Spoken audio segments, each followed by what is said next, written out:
ठीक है। समय, ये संतमणि 13वां पुष्प गुरुदेव के द्वारा किया गया प्रवचन। 13वां पुष्प में अध्याय है समय।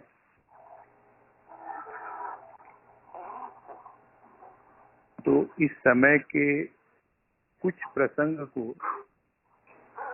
हम लोग ले रहे हैं। प्रसंग लेने के पहले थोड़ा सा इसमें जो समझ पाया हूं मैं, उसको मैं पुटअप कर रहा हूं आपके सामने।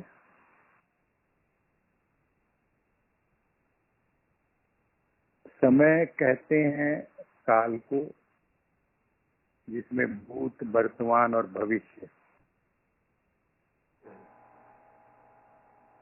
भविष्य का प्रभाव वर्तमान में जो हम कर रहे हैं उसके कारण पड़ता है, और जो अतीत में हम किए हैं उसका प्रभाव आज हमारी वर्तमान पे पड़ता है। समय एक बहती हुई धारा है। प्राणी खाली अतीत में कुछ सोच रहा है, अतीत के बारे में सोच रहा है, या भविष्य में कुछ कल्पना कर रहा है, भविष्य के बारे में सोच रहा है। लेकिन जो करने का समय है, जहाँ पे एक्शन वो कर सकता है, वो है वर्तमान। वर्तमान में वो क्या सोच रहा है कि हम क्या करें, कैसे करेंगे, कहाँ तक पहुंचेंगे। इसी सोच के अंदर में उसका वर्तमान काल भी आगे से घिसक के जा रहा है। अब नदी के किनारे हम खड़े हैं, देख रहे हैं कि जल का प्रवाह बह रहा है। हम देख रहे हैं, उस प्रवाह के साथ हम कैसे जुड़ेंगे। नदी में शीतलता है, नदी में बहाव है, तो शीतलता के साथ हम कैसे जुड़ेंगे। शीतलता के साथ हम जुड़ेंगे जब अपने हाथों में नदी का जल लेंगे। वह नदी तो बहुत शीतल है।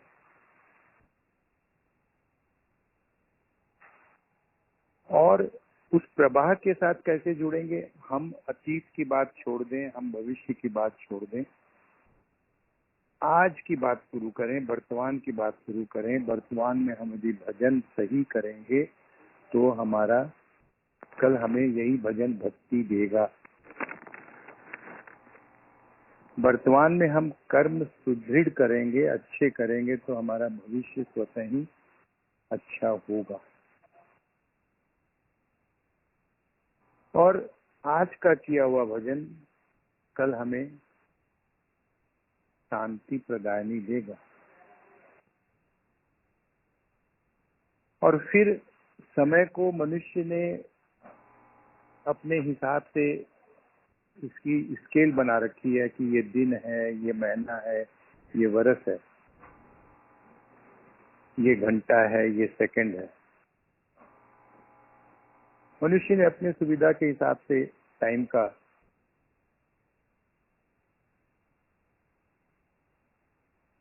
एक तितली है जो कि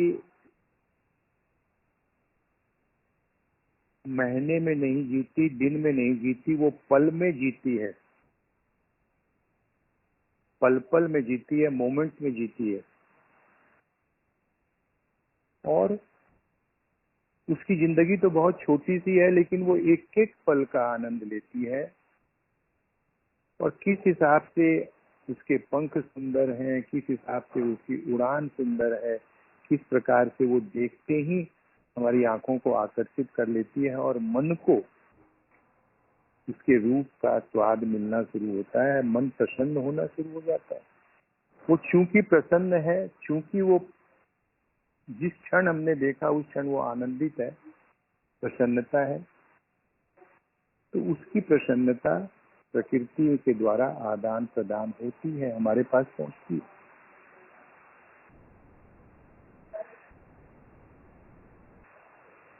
हम यदि भजन की बात करें तो भजन हम लोगों ने कि भाई अब समय हो गया, डायरी खोल लें या हाथ में माला ले लें प्रभु का भजन कर लिया। लेकिन भजन महीन जब हो जाता है तो कैसे होता है, हम चाहे दिन में हो चाहे रात में हो, चाहे गर्मी में हो चाहे देश में हो चाहे विदेश में हो, हम जहां पर भी हैं हम समय के साथ हैं। यदि 6 बजे उठे हम तो भी समय के साथ उठे, यदि 8 बजे उठे तो भी समय के साथ उठे। तो हमारा भजन जो कि माला में और एक संगीत के यंत्र के साथ या भाषा के साथ बंधा हुआ था, वो भजन महीन होकर उसी प्रकार नहीं ठहर सकता क्या जिस प्रकार हम समय हमारे साथ ठहरा हुआ है।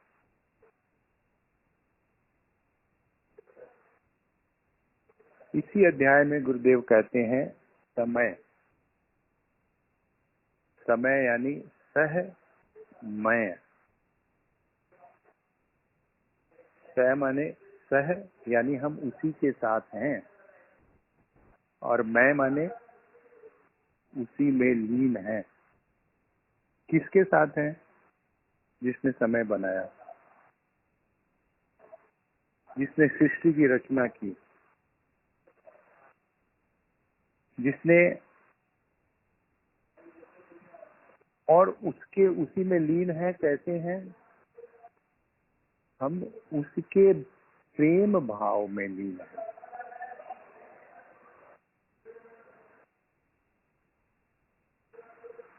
जब भजन का आधार देश हमारा मूल प्रेम बन जाता है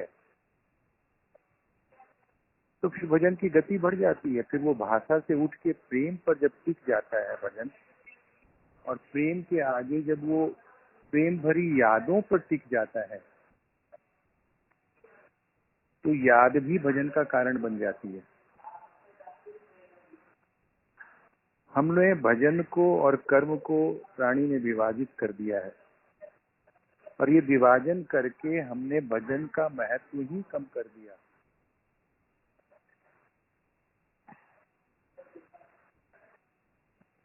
तो ये विभाजन मिट जाएगा कब? जब कर्म में भी प्रेम है, भजन में भी प्रेम है, तो कर्म भी हमारा भजन बन जाएगा, कर्म भी हमारी पूजा बन जाएगी।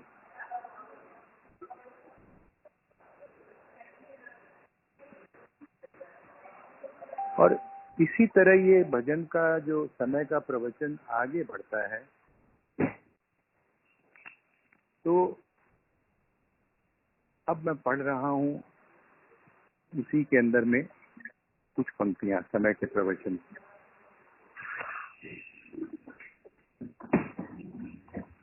दुनिया के धंधों से, वस्तुओं के आकर्षण से बचने के लिए प्रकाश की आवश्यकता है।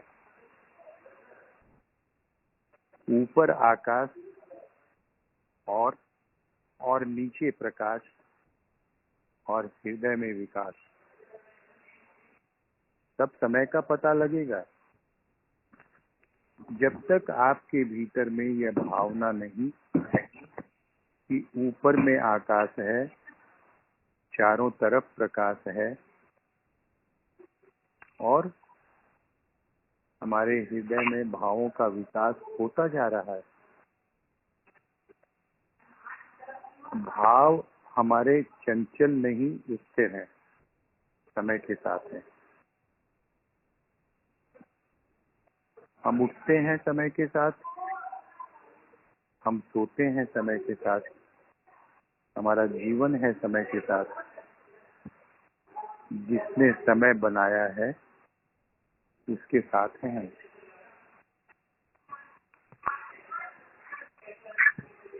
दुनिया के साथ। तो यहाँ पे प्रसंग में गुरुदेव कह रहे हैं, दुनिया के धंधों से, वस्तुओं के आकर्षण से बचने के लिए प्रकाश की आवश्यकता है।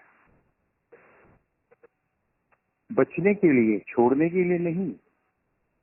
हम कर्म भी करें, हम संसार की वस्तुओं का उपभोग भी करें, प्रभु को प्रसाद भी लगाएं, लेकिन हम उसके आकर्षण में न फंसे, क्योंकि वस्तुओं का आकर्षण मोह का रूप है,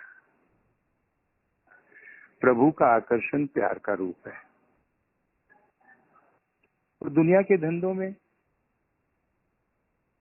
यदि प्रकाश नहीं है तो एक रस्सी भी हमें सांप समझ लेते हैं और उसके अंदर में भय के कारण फंस जाते हैं। अंधेरे के अंदर में वस्तु हम छूते हैं तो कहते हैं कि कितनी मुलायम है, कितनी अच्छी है, इसका मूल्य तो बहुत होगा। हम उस वस्तु के साथ में फंस जाते हैं मोह के कारण, और जब प्रकाश आ जाता है, अरे ये तो कुछ भी नहीं है। तो दुनिया के धंधों से और वस्तुओं के आकर्षण से बचने के लिए प्रकाश की आवश्यकता है। और ये प्रकाश कहाँ से? ऊपर आकाश और नीचे प्रकाश और हृदय में विकास। ऊपर आकाश, आकाश क्या है? साया है, साथी है, इष्ट का भाव है। और वो हमारे साथ है। आकाश तो सर्वत्र है, कोई भी ऐसी वस्तु नहीं है जिसमें आकाश न हो, कोई भी ऐसी वस्तु नहीं है जिसमें पृथ्वी तत्व न हो। हाँ, भूमि स्थूल रूप में हर जगह नहीं पहुंचती है, लेकिन हवा तो हर जगह पहुंचती है, प्रकाश तो हर जगह पहुंचता है, आकाश तो हर जगह, चाहे कमरा बंद हो तो भी आकाश, चाहे एक जड़ तत्व हो तो उसके भीतर भी आकाश। तो ऊपर आकाश साया हुआ है, साथी के रूप में, साया के रूप में, छाया के रूप में। और वही भाव हमें प्रकाश दे रहा है। वहीं से प्रकाश उतरकर और नीचे प्रकाश, हम जहां पर हैं वहां प्रकाश आया है। सूर्य का प्रकाश भी तो आकाश से उतरकर ही आता है, हमारे पास ही क्यों आता है? वो इसलिए आता है कि वो हमें प्रकाशित करना चाहता है। सूर्य हमारे साथ है, उसका प्रकाश हमारे साथ है। तो सूर्य तो प्रकाश में है, इसलिए प्रकाश आता है, लेकिन इष्ट तो प्रकाश में भी है, प्रेम में भी है, शांति कारम भी है, कर्म योग भी है। वहां तो बहुत कुछ है। तो जैसे प्राणी को जरूरत होती है वैसे वो रूप धारण करके आते हैं। तो आकाश ऊपर और नीचे प्रकाश, और इसके आगे तीसरा शब्द है और हृदय में विकास। इसी समय के प्रवचन में प्रसंग आया था कि मनुष्य ऋतु बदल रही है, नवीनता आती है हर ऋतु के अंदर में, पुरानापन नहीं रहता है। ये परिवर्तन तो है बाहर, लेकिन मनुष्य का दिल नहीं बदलता। दिल में परिवर्तन कहाँ, भावनाओं में परिवर्तन कहाँ? वह तो वही पुरानी बात को फिर से दोहरा रहा है, इतिहास को फिर से दोहरा रहा है। तो ये बदलाव जो है वो क्या है? बदलाव यदि हो तो विकास की तरफ ले जाएगा। यदि बदलाव ही नहीं है तो फिर तो स्टेटस को मेंटेन है। दोहराने के अंदर में, पुनरावृत्ति के अंदर में जन्म और युग बीत जाएंगे। तो इष्ट का भाव मिला, प्रकाश मिला, प्रकाश ने तुम्हारे धंधों को बहुत कम कर दिया। इष्ट के भाव ने इष्ट का आकर्षण तुम्हें दिया, वस्तुओं की आकर्षण से बच गए, लेकिन तुम वस्तुओं का उपयोग कर रहे हो। कर्मी नहीं बने, मतलब बैरागी नहीं बने हो, तुम अनुरागी बन गए हो।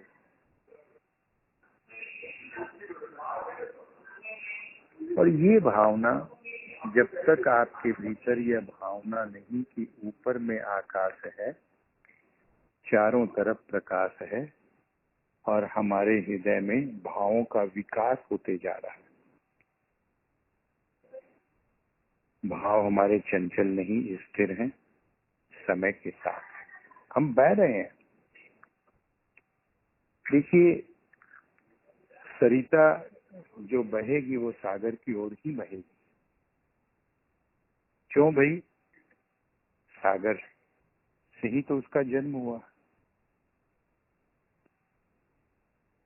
ठीक है, वो पहुंच गई, बर्फ बन गई, पहाड़ के ऊपर बैठी हुई है, लेकिन उसे जब भी मौका मिलेगा तो वो सागर की ओर ही बहेगी, क्योंकि सागर उसका घर है, सागर उसका विश्राम है, सागर उसका इष्ट है।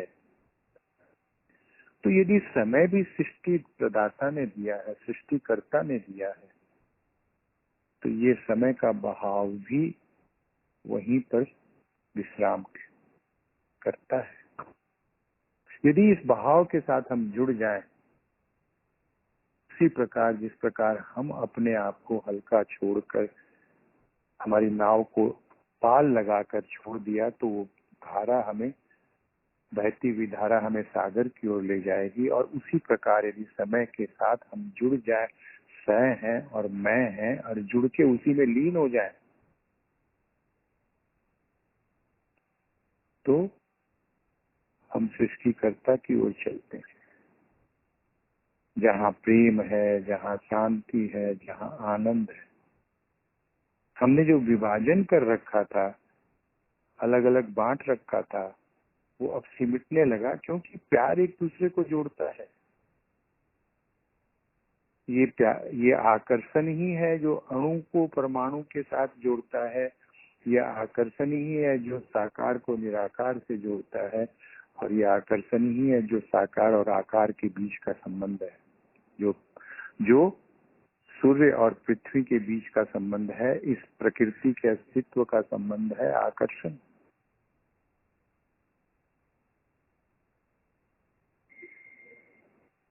और यहाँ क्या कह रहे हैं? हमारे भाव चंचल नहीं, स्थिर है, समय के साथ है। बदलाव है लेकिन विकास है, क्योंकि साथ में प्रकाश है। साथ में प्रकाश है इसलिए क्योंकि ऊपर साया है आकाश का। साथ ही तो हम हाथ पकड़ के भी चलते हैं, यात्रा कर रहे हैं, दो हाथ पकड़े हुए हैं, साथ है हमारे, अनुमान लग रहा है। लेकिन ये जो आकाश के रूप में हमें मिला साथी, ये साये के रूप में जो हमें मिला, इसका अनुमान हमारा हाथ नहीं लगाता है, इसका अनुमान हमारा दिल लगाता है। जब भजन को प्यार मिला, तब फिर प्यार ही स्वयं भजन करता है। जब बच्चे को माँ की याद आ गई, तो अच्छा कहीं पर भी हो, उस याद को हमेशा ताजा बना के रखता है। और याद भी क्या, वो माँ की रूप की याद नहीं करता है, वो माँ के गोद की याद करता है, माँ के साथ बिताए हुए सुखद स्मरण करता है। वो भी उसके लिए भजन बन गया। तो चीजें स्थूल से जब महीन होती है, भजन जब महीन होता है, सूक्ष्म होता है, तो उसकी गति बढ़ जाती है। गुरुदेव कहते हैं दूसरे प्रवचन के अंदर में कि यदि तुम मुंह से बोलते हो राम, और यदि तुम्हारे शरीर में जितने रोम हैं वो भी तुम्हारे सूक्ष्म होकर राम को पुकारें, तो राम आएगा।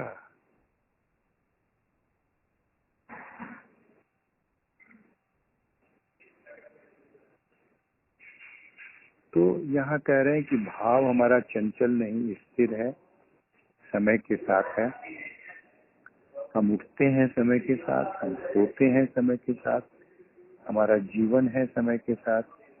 जिसने समय बनाया उसके साथ हैं हम।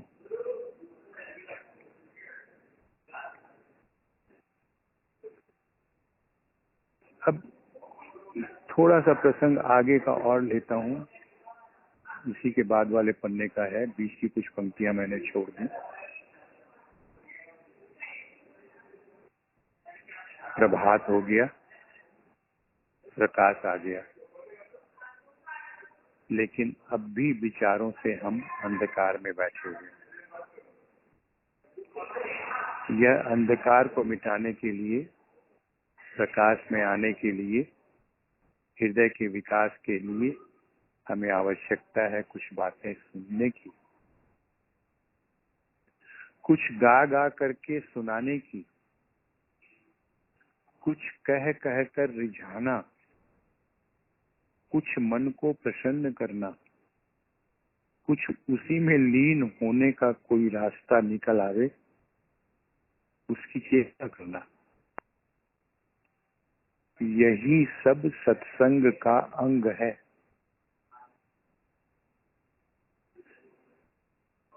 केवल आपको ही उपदेश देने के लिए बात यहाँ पे नहीं कही गई।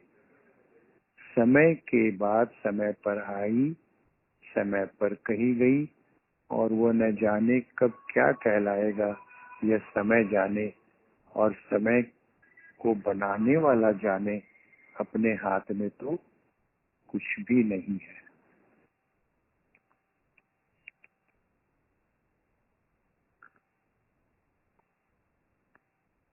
तो हमारी शरणागति शुरू हुई, आंख से आंखें मिली, कुछ इस रचना पर प्रभु का भजन गा के रस मिला, कुछ इच्छा हुई, सर को झुकाया, कुछ आगे बात बढ़ी तो लगा कि ये दर तो बहुत अच्छा है, यहीं पे मुझे लगता है कि खोया हुआ ठिकाना मिल गया। बातचीत होती रही, कुछ गा गा के सुनाते रहे, हम उसको रिझाते रहे, तो वो कहता है कि भाई तुम तो खुद रिझ जाओ, तो मैं तो रिझा हुआ ही बैठा हूँ। तुम प्रसन्न हो जाओ तो मैं तो, मेरे लिए सबसे बड़ा प्रसाद तो यही है, तेरी प्रसन्नता। तुम अपने पुराने बर्तनों को हमारे पास छोड़ जाओ, मैं उसे नवीन बना के दे दूंगा। मेरे लिए तो सबसे बड़ा चढ़ावा यही है। तुम अपने अहंकार का भोग लगा दो। चलो भोग नहीं लगा सकते, वो छोड़ नहीं सकते, तो आओ मैं कुछ अहंकार को प्यार के छींटे दे दूं, शायद वो बदल जाए। तुम क्यों परेशान होते हो? परेशानी तो तुम्हारी भावना के कारण है। तुम अपनी भावना को ही जग में देखते हो, जग को नहीं देखते हो। एक बात याद आती है, 3 चीजें हैं। बाहर का प्रभाव भीतर पड़ा, संसार के रंग हैं, रूप हैं, सबका प्रभाव भीतर पड़ता ही है। आंखों से देखते हैं, कानों से सुनते हैं, हमारी ज्ञानेंद्रियां हैं, उससे वो द्वार है। और अब ये प्रभाव बाहर का भीतर पड़ा और भीतर फैलने लगा, हमारी भावना में फैल गया। संसार बाहर नहीं, संसार का बंधन अब हमारी भावना में आ गया। पहली बात। दूसरी बात, हम जब शरण में गए प्रभु के, तो हमारा भीतर वाला भी अब जगने लगा, अंगड़ाई लिया, कुछ हलचल हुई। अब उसका प्रभाव हमारे भीतर पड़ना शुरू हो गया। जैसे कोई सोया हुआ, कोई प्रेग्नेंस है, कमरे में रखी हुई है, कमरा बंद है, थोड़ी सी खिड़की खोली तो उसकी फ्रेगनेंस बाहर भी आनी शुरू हुई। ज्यादा खिड़की खोली तो हमारे पूरे फ्लैट में व्याप्त हो गई। तो जो भीतर में सोया हुआ था वो जब जगना लगा प्रभु की कृपा से, तो उसका प्रभाव भी हमारे अंतःकरण में फैलने लगा, और अब उसका प्रभाव बाहर भी पड़ने लगा। भावना को उसने शुद्ध कर दिया, भावना को उसने प्रेम में बना दिया, भीतर उसका पूरा प्रभाव पड़ा, अब उसका प्रभाव बाहर भी पड़ने लगा। ये सब सत्संग का अंग है। कुछ कह कह कर रिझाना, कुछ मन को प्रसन्न करना, कुछ उसी में लीन होने का कोई रास्ता निकल आए। कहते हैं गुरुदेव की हम उत्तम से उत्तम बनने की चाह तो हो, लेकिन उत्तम से उत्तम हम स्वतः नहीं बन सकते हैं। जो पुरुषोत्तम है उसको साथ में लेना होगा। हाथ से कितना वजन उठाओगे? रिमोट कंट्रोल लो। भाषा का भजन कितना करोगे? प्रेम का भजन करो, जो प्रेम समय के साथ बहेगा और तुम्हारा भजन ही तुम्हें बहा के ले जाएगा। भजन ही तुम्हें, कहते हैं गुरुदेव की भजन किया और शांति न मिली, भोजन किया और भूख न मिटी, कर्म किया और बेचैनी कमाई, कहीं तो गलती है। जीवन मिला, कीमत नहीं की, समय की कीमत नहीं की, एक पल की कीमत नहीं की। अरे चलो जो हुआ सो हुआ। अब तो मार्ग है, अभी भी तो संभावना है।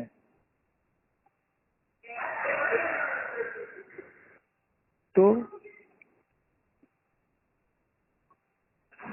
आज के इस प्रसंग को, संतमणि प्रवचन के प्रसंग को यहीं पर विश्राम देते हैं। आप संभाले भाई।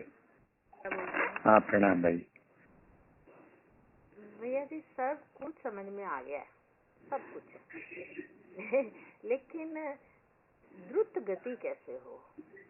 ऐसे धक्का कोई मारे आगे पीछे से तो अपनी स्पीड बढ़े, बस वो एक धक्के की कमी लग रही है। समझ में आ गया सब कुछ, लेकिन बस वही अटक गए थोड़ा सा। पहले से बहुत सुधरे हैं, पर यही जन्म मिला तो इसमें और क्यों ना सुधर जाए, परफेक्ट क्यों ना हो जाए। गुरु कृपा मिली है तो। पर वो द्रुत गति का फार्मूला बताइए प्लीज।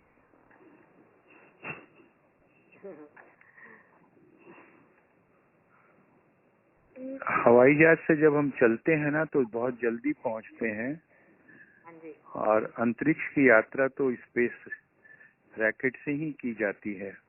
हाँ हाँ। हम तो बैठे हुए थे हमारी झोपड़ी के अंदर में, वहां से हमने यात्रा शुरू की बैलगाड़ी से कि चलो भाई सड़क तक पहुंच जाएं, वहां से रिक्शा पकड़ लेंगे, रिक्शा पकड़ लेंगे तो कम टैक्सी स्टैंड पे पहुंच जाएं, वहां से आगे पहुंच के रेलवे स्टेशन पहुंच जाएंगे।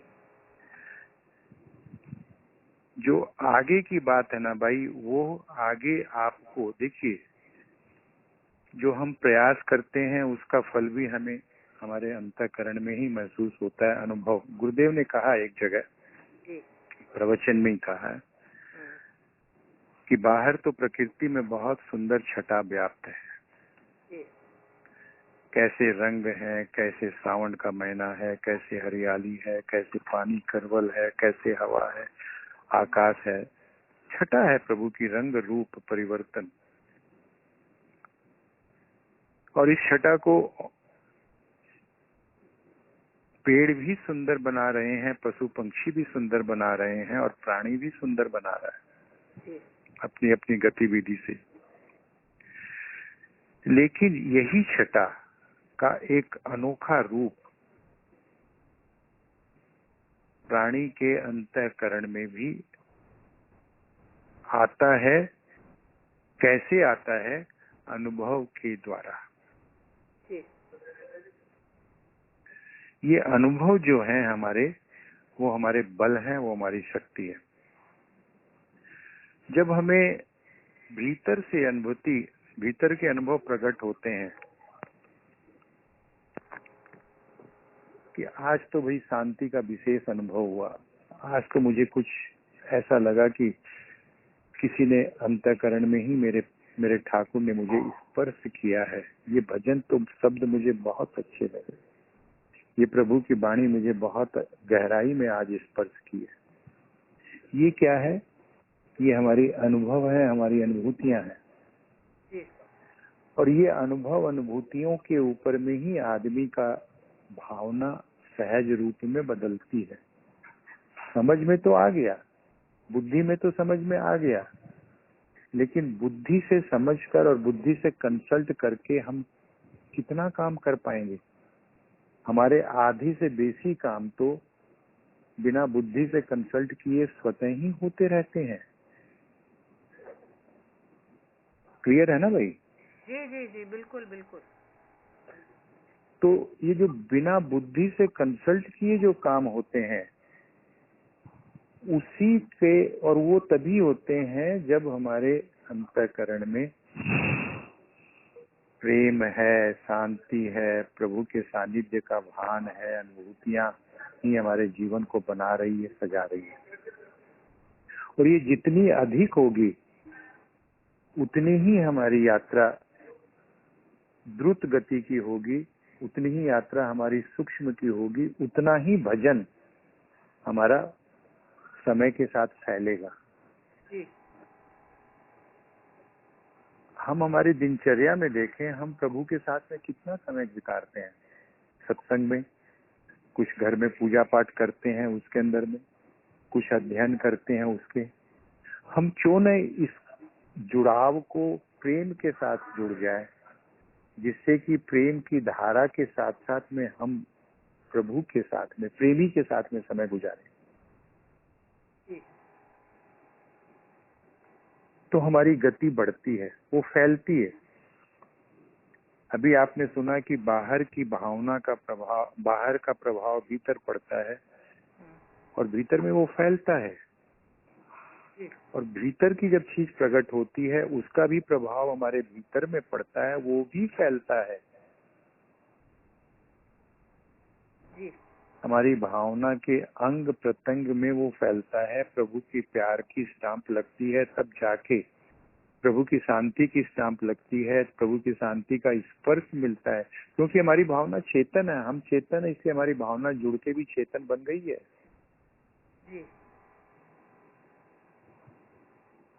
गुरुदेव ने कहा है प्रवचन के अंदर में, ये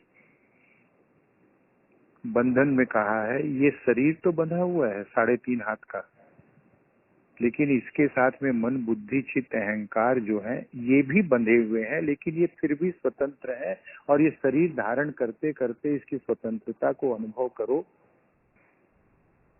इसको तुमने संसार में बांध रखा है, मोह में, इसको प्रभु के प्रेम में बांधो और ये स्वतंत्र रूप में अनुभव करो। जी।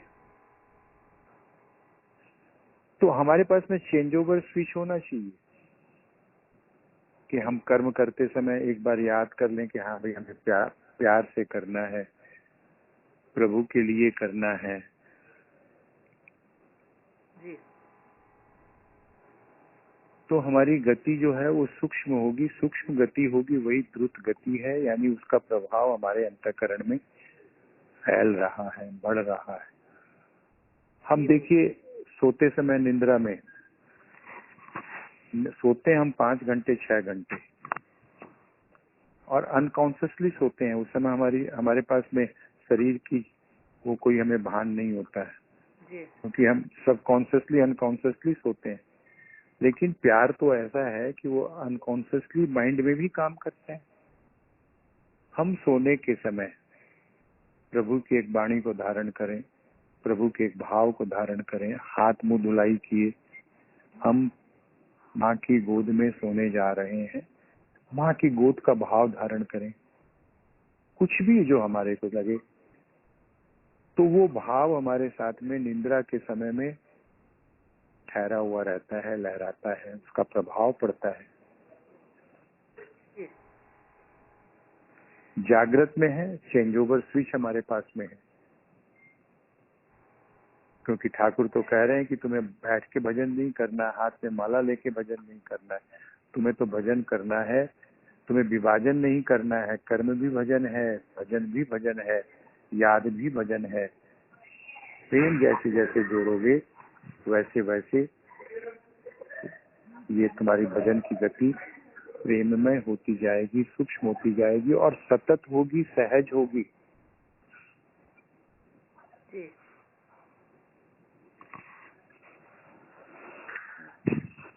भाई जी, मैं 2-3 दिन पहले बीना से यही बात कर रही थी कि समय तो बांध लिया है हम लोगों ने, मेरा बड़ा सत्संग का ये समय है, ये समय, तो उस समय तो बड़ा बड़ा दिमाग एकदम शांत रहता है, एकदम कंटिन्यू रहता है। पर जैसे ही वो सत्संग खत्म होता है तो वो दिमाग में यही आ जाता है कि अब तो काम करने का टाइम है। तो बीना ने भी मेरे को कुछ बहुत अच्छी बातें बताई, आप उसके ऊपर में थोड़ा और प्रकाश डाल दें तो अच्छा है। नहीं, वही बात तो भाई अभी हो रही थी। हम कर्म को और भजन को बांटे नहीं, बंटवारा नहीं करें। कर्म भी समय के साथ होता है, भजन भी समय के साथ होते हैं, सोना भी समय के साथ होता है, उठना भी समय के साथ होता है। तो ये साथ का मतलब, अब ये साथ कैसे बनेगा? यदि हम बांट देंगे तो फिर तो ये है कि ये सत्संग का समय है, ये भजन का समय है। यहाँ से हटते ही जब हम कर्म में जाएंगे तो कर्म के अंदर में फिर हमारी वही पुरानी चीज दिमाग में आने लगेगी। हाँ, यहाँ तो बहुत से झंझट है, ये चीज कैसे करें, ये चीज कैसे करें।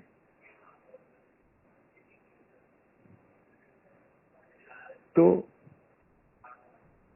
उसके अंदर भी हमारे विभाजन नहीं है। ये कर्म भी है, वो प्रभु को ही, प्रभु के लिए है, प्रभु का है।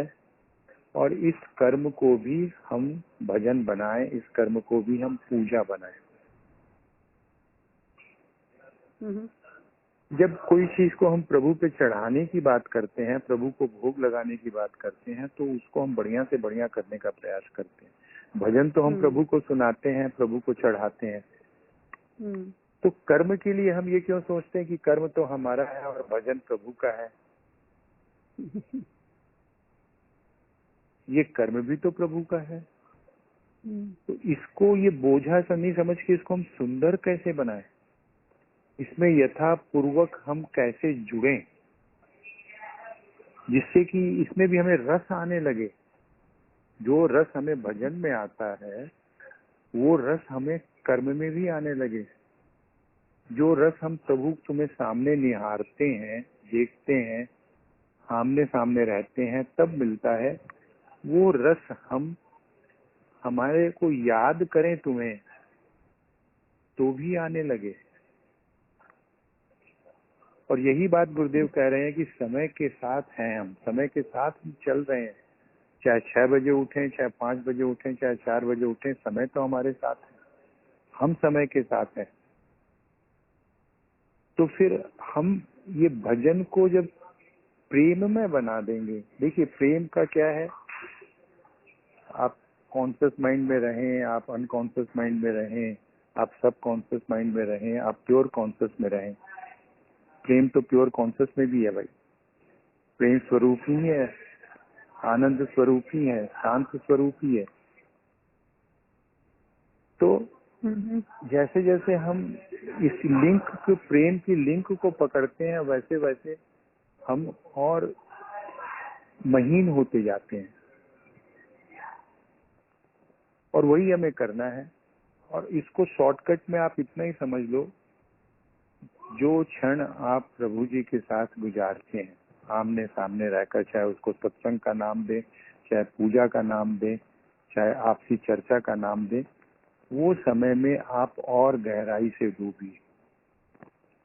वो समय ऐसा हो कि मैं हूँ, मेरा प्रभु है, संसार नहीं है, अनुभूतियों से भरा हुआ, कुछ नए नए विकास की भावना से भरा हुआ, कुछ प्राप्त किया है, कुछ बदलाव आया है, कुछ अंकुरित हुआ है। जितना गहराई से आपका ये ठाकुर की पूजा का समय आएगा, वैसे वैसे ही आपकी बाकी चीजें जो अलग थलग थी, जो बिखरी हुई थी, वो भी सिमटती जाएगी। ये बहुत ही सुंदर बात है, पंच लाइन है, बहुत सुंदर एक बात है ये कि उस क्षण को गहराई से जिएंगे तो बाकी बिखराव सिमटता जाएगा। ये बहुत अच्छी लाइन है। बहुत अच्छा और उपाय किसी जगह भी आप गहराई, कहीं पर भी गहराई में जीने की बात आती है तो गहराई भाई ठाकुर के साथ ही हम जी सकते हैं। गहराई जो नीचे उतरने की बात है, वो ठाकुर के साथ ही हम नीचे उतर सकते हैं। भजन में ही उतर सकते हैं, सत्संग में ही उतर सकते हैं, प्रिय की आंखों से ही उतर सकते हैं। माँ, बालक जिस प्रकार अपने माँ के साथ कितनी आत्मीयता से बात करता है, अपनी बात करता है, वो उतना दूसरे के साथ में नहीं कर सकता है। तो ठाकुर के जो समय है वो गहराई में उतरने के लिए है, नई अनुभूतियों के लिए है। हाँ, आप बोले भाई। बहुत अच्छा भाई जी।